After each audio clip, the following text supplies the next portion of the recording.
ഞാനെല്ലാം മനസ്സിലാക്കിയതുകൊണ്ട് പറയുകയാണ്. എന്തോന്ന് മനസ്സിലാക്കിയെന്ന്? കൊച്ചമ്മ പലപ്പോഴും എന്നെ നോക്കി നിൽക്കുന്നത് ഞാൻ ശ്രദ്ധിച്ചിട്ടുണ്ട്.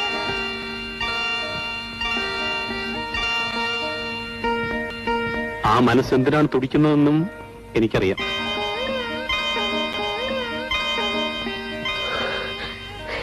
എല്ലാം കള്ളം. അനാവശ്യം പറയാതെ ഇവിടെ ഇറങ്ങി പോകുന്നുണ്ടോ?